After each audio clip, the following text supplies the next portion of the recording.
Well, thank you all for coming. I'm Madhu, as we just said, and I'm here to talk about a project that I've been working on for the last year, which is called Stories from My Grandmother's House.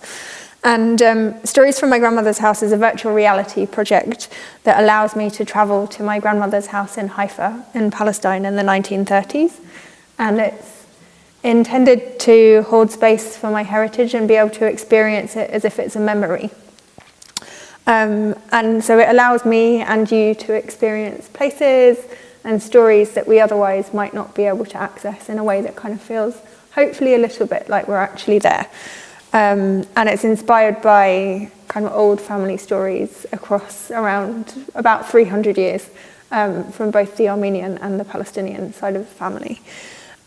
So for the session, I wanted to take you through some of the methods that I used to develop the project. And then we'll have time for a Q&A, and then after that I've got 2 headsets, so everyone will be able to watch at least one kind of scene from the project, and maybe a little bit more than that as well, if we have time. So, my grandfather was Armenian, and he was from a small town in the mountains of modern-day Turkey called Zeytin. And my grandmother was Palestinian, and she was from Haifa. And so for people who grow up in the kind of diaspora of different cultures, there's often this need to find home, or to find and to build an identity and a heritage, especially if you haven't grown up with that side of the family. I'm going to put her on the spot now. I grew up with my mum, who's from New Zealand, who is sitting over there. And when I grew up with her here, but when I was growing up, I had this kind of really clear vision of what the house looked like, but I'd never been there. And we went back together, and we went to the house, and we knocked on the door, and we were kind of hoping that they might be in and that we might be able to maybe say hi and say who we were. And we knocked on the door, and they weren't in. So we went and we tried the side gate, and it turned out that the side gate was open. So we opened the side gate, and we walked around the back into their garden, and we were sort of having a look at the garden, and my mum was explaining how it was at the time, and then we walked up onto the back deck, and we were having a little sort of peer through the back windows of the house, and then the neighbour popped their head over the fence and was like, "Who are you?" "Who are you?" You know? And my mum, sorry mum. My mum was just like, "Oh, you know, it's fine. I used to live here in the 1950s. And the neighbours didn't look particularly impressed by this, so we left fairly quickly after that. But with the other half of my heritage, there's always been this kind of sense of wanting to break into it and to go digging and to really kind of engage with it and find more. But up until a couple of years ago, the only real information that I had was that my grandmother's family, or my grandmother I thought was from Haifa, and I didn't really know anything else about them. And on my grandfather's side, obviously, it's very hard to trace due to some reasons that will become clear if you do watch the VR project. But yeah, because, you know, and also because of the Armenian genocide and his family basically being killed or deported via Aleppo, we don't really have any information about that side of the family. But just because you don't have any information doesn't mean you don't necessarily try. So, oh, sorry, I'm pressing the wrong one. That was supposed to be the slide all about that section. So sort of map of how things looked, I think, in the 1920s, with various places that kind of come up in the story. So, just because it's a bit of a challenge to find doesn't mean you don't try. So a few years ago, I was down another internet hole looking, at this time at about 1 a.m, and I was trying to find my grandmother's family because I had a little bit more information about that.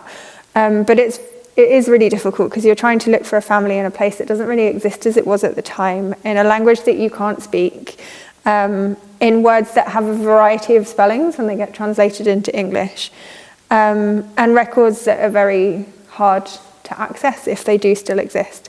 But it was about 1 a.m, and I stumbled on this group on the internet that had her name, and it said Haifa. And so I sent them a message, and I said, basically said, hi, I think I might be related to you. My grandmother's name is Marie, and she was born in Haifa around 1915. And then I went to sleep, and then I woke up at about 6 a.m, and I had a message, and it said, oh God, sorry, I need to remember. If I don't keep clicking this, please remind me. So this was the message I sent them. It was just like, hi, I think I might be related to you. This is my grandmother's name. She was born in Haifa around 1915. I went to sleep, and I woke up in the morning, and I had a message, and it said, hello, Madhu, welcome to the family.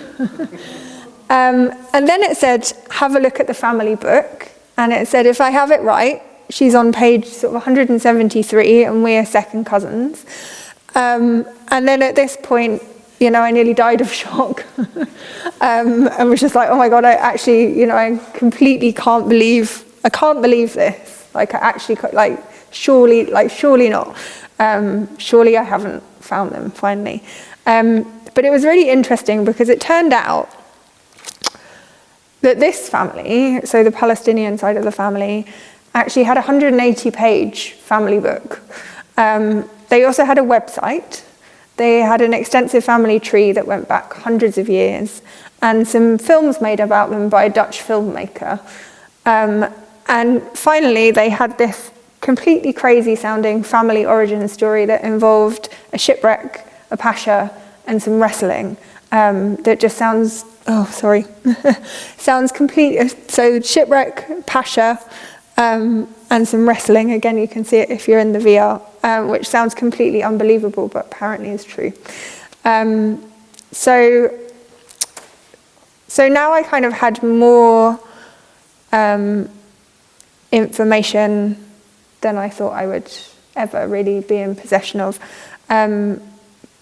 But I still felt like a bit of a tourist. I felt like I didn't really know anything. And then it sort of struck me that we have different ways of knowing things. And I wanted to dig into that a little bit with the project. And also I think VR is a really interesting space for kind of knowledge transfer and how we can know things, how we kind of communicate knowledge or experience knowledge. And we have different ways of knowing. So sometimes these are called sort of epistemologies of the North and epistemologies of the South. And epistemologies of the North tends to be the way that we learn, especially in the West. And it's kind of knowing as proving. It's knowing by studying things, by being good at research, by remembering all the facts about something, by being able to list them in order, by being able to debate them when we get asked. And we sort of think that when we know something, then we own it. We map things and we claim them. And knowledge becomes this kind of form of power and form of status. And alternatively, we have epistemologies of the South. And this is more kind of knowledge that is passed down. It's oral histories. It's knowing as feeling. It's knowing as kind of being, just being, gently being something. And it's knowledge as this kind of sensory, inalienable part of you. And I think sometimes when you're in the diaspora of like a set of different cultures and contested histories or histories that get contested, there's often a feeling that you have to know in order to be able to kind of prove something.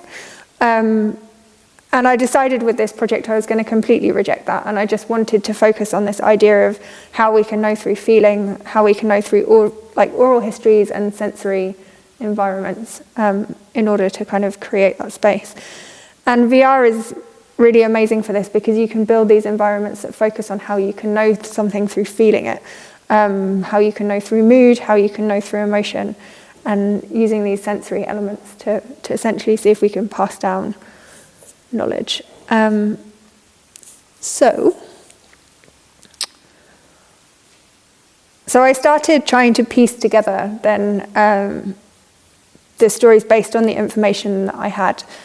And part of this involved researching into places that I'd never been to sort of get a sense of how people lived and what that sensory environment might be like, and how to then build these sensory environments in virtual reality in a way that kind of combines storytelling and sound, like spatial sound all around you, interaction, how you move through the space, colour and mood, to see if I could really use VR as like a method of travel, to create spatial memories of places that I hadn't been. So I had this idea that the audience might start in a room in our family home in Haifa, and then they might adventure through this room into different scenes in the story. And the room would function a little bit like Narnia, and it would be full of objects that would represent both sides of the family. So even though it was in Palestine, it would have things in it that also represented Armenian history. And so you start in this room, and then through the room you can currently go into 3 different scenes. So when the talk is finished, maybe each person can pick one and watch that one, and I'll go through them now. So the first scene is called The Shipwreck, and the shipwreck is set in Acre in the 1700s, and it tells the story of how my grandmother's family got their name. And so earlier on I mentioned that this was like, it's a shipwreck, it's a pasha, and it's some wrestling. And when I sort of first heard this story, I didn't know who the pasha was, it didn't say. And so I was doing lots of research, and there was a sort of this choice between 2 pashas, and one of them was born in the region of Palestine, and another one was a Bosnian man who'd sort of worked his way up through the ranks of the Ottoman army and had eventually been promoted to be the Pasha of Acre, and he was called Ahmed Pasha al-Jazar, which I believe Jazar means butcher in Arabic. And he also apparently defeated Napoleon about 30 years after the story is set. Sorry, I've lost my train of thought. So it's sort of finding these tiny nuggets of information and then seeing how much you can dive into them to then flesh out what you're trying to create. So you, like, I know it's a pasha, but I don't know which one. Okay, there's 2, which one could it be? And then the family name is an Egyptian Arabic word, and he lived in Egypt for quite some time. So I was like, okay, it's most probably going to be him. And then I was looking to reconstruct the palace that he lived in, but it doesn't exist anymore in the way that it was, and it's quite hard to find records of it. And I got completely obsessed with finding stuff, and this whole project has really been sort of going on a treasure hunt through your own history. And it's sort of like, it's this kind of feeling that's quite similar to when you're looking for a jumper on eBay, and you know that the perfect jumper is there, but it's probably going to be on page like 82, and you just have to keep going, and then you'll find it. And this has kind of been the process of this project. So eventually I found where the palace was, and I also found other information about him buried somewhere in a document on the internet. It said that he really loved gardening, so I filled the palace with plants. So taking some liberties, maybe a little, but kind of really trying to bring as much historical accuracy as possible to these environments within this kind of beautiful, fantastical world. The second scene is called A Family Who Lost a Child, and this is set in Aleppo in 1915, and it's the story of 2 Armenian families, one of which is mine, caught up in the events of the Armenian genocide during the last days of the Ottoman Empire. And it tells historical events through the lens, really sort of the lens of family, but it also explores humanity in the face of disaster, and it explores what it means to witness, what it means for us to witness in situations of really extreme violence, and how circumstances in those situations kind of create this choice between whether we just witness, whether we intervene, often at great personal risk, or whether we just stand to the side and we do nothing. And the scene places the audience in the centre of an old khan in Aleppo, and really asks, it's quite a powerful scene, it asks them not to look away while all these things are happening and unfolding around them. And then the third scene is called Chance Encounters, and it's set in Haifa in the 1930s. And it tells a curious story of how the two sides of the family came together, and it involves a prince, a chisel, and a beautiful pair of legs. And this one involved a lot of archival research into old photographs, and the sound changes as you move along the street. So again, it's kind of the great thing about VR is you've got the visuals, you've got yourself in there as like a body within the space, but you've also got this ability to play with sound, like both kind of ambient sound that might be there, and that adds a lot of richness to it, and also like linear pieces of music, linear storytelling, if you want to. So again, kind of thinking about space in a very sensory way and knowledge in a very sensory way. So I also wanted to talk a bit about the project as it's been built so far, and some of the methods that I used to research it. And it was actually the first thing I've ever made in VR. So when I started it, I didn't know whether it would work. I didn't know whether I would be able to effectively make anything. And I didn't know whether it would kind of work for what I was really trying to get it to do. But in the end, it has felt like a really effective way to engage with cultural heritage and kind of sit inside histories. So this is, again, like another shot of the room that you start in, and I wanted it to just feel really kind of warm and cozy and peaceful and earthy, and somewhere that I could just, put the headset on and almost just spend time in it if I wanted to. But because I didn't have any images of where my close family lived, either in Palestine or in Zayton, the research involved quite a few different methods to try and piece it together. And as it's hard to travel to lots of places in the story, I resorted to what I call digital entering. And this is making use of contemporary technologies and combining these with archival images to sort of explore different areas and to try and understand what once was and how things in relation to also how things look now. And within doing both of those things, you can search for these echoes and evidence of existence kind of within the context of the present, and how that still exists in the present tends to tell you quite a lot about how and why it's not there anymore, I would say. So this, I believe, on that side of the screen is old images of Zayton, and this is what it looks like now from going on certain spots on Google Maps. You can also look at it from above, but you can't zoom in that far. It's a little frustrating because, unlike with London, you can't just put the little yellow man and go for a walk in that particular place. You can do that in Israel if you want to, but in Zayton you can't. But it does have certain spots that you can go and you can kind of look around. And it was interesting to me because the houses that you see here look, it's hard to tell how old they are, but they look like they're quite a similar sort of building style to the ones at the top. And then these older kind of fountains and things.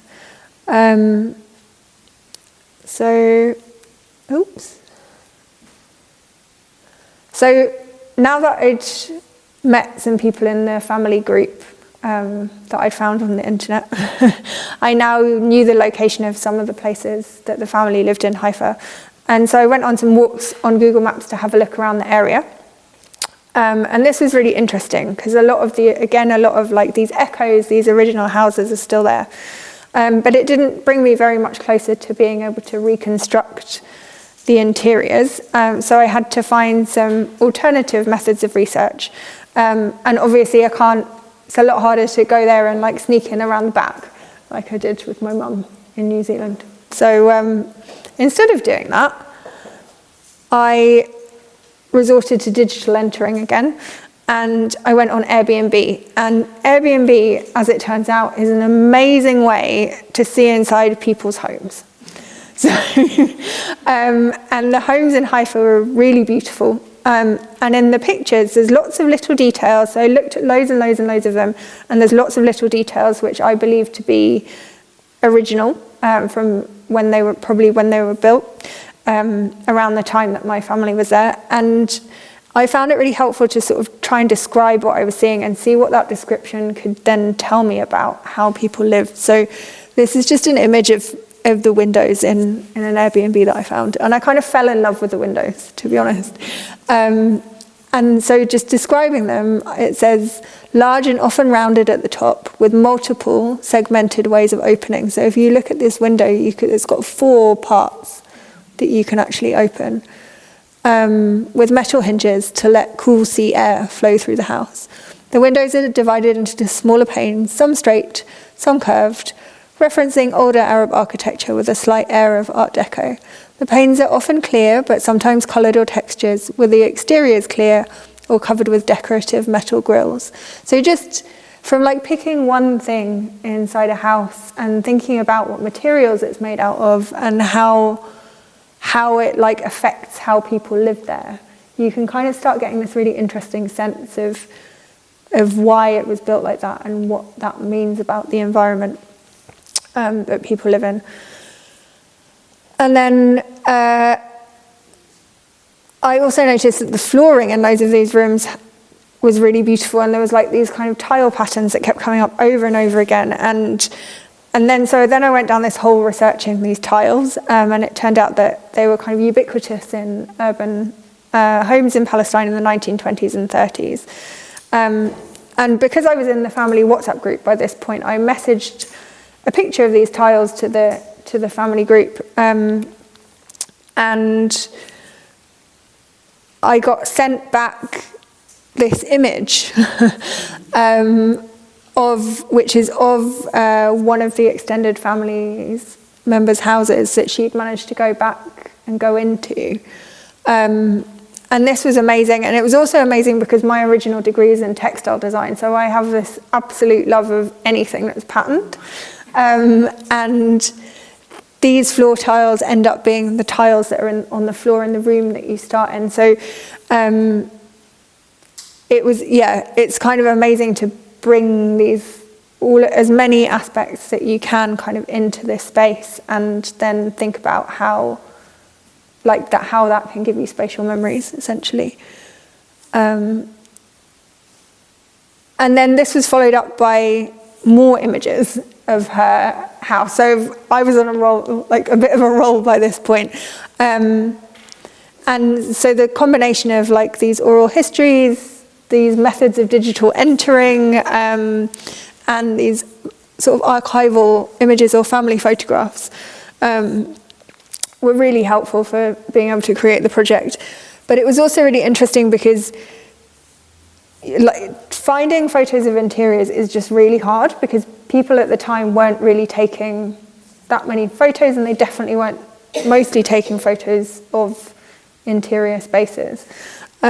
So it became this process of kind of zooming in on all of these grainy pictures to details that maybe the photographer didn't think were important, but I was just kind of craving. So there's some really unusual wallpaper.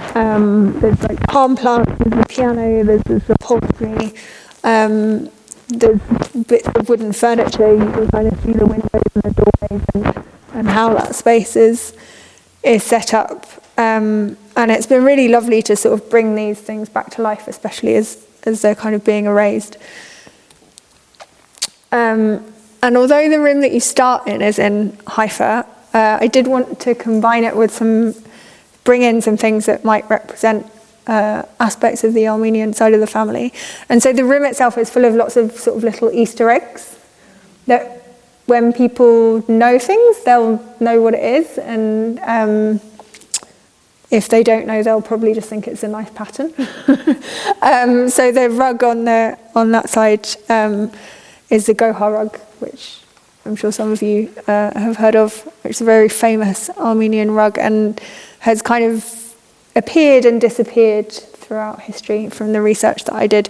But it's this rug, this is the rug that ends up kind of carrying you almost as this magic carpet through the project. And then on the other side is some Armenian pottery from Jerusalem by the Balian family. And this kind of inspired some of the patterns that I was using for pottery that again is in that room in the project. And people yeah, it's interesting because people, as I said, when they watch it, they find different things that are meaningful to them. And I showed it to one person who thought that so there's also on the walls in the room, there's my grandfather's paintings. So I've scanned them and then I've put them into VR. And in real life, they're really big and quite intense and live under my sofa because my flat is quite small.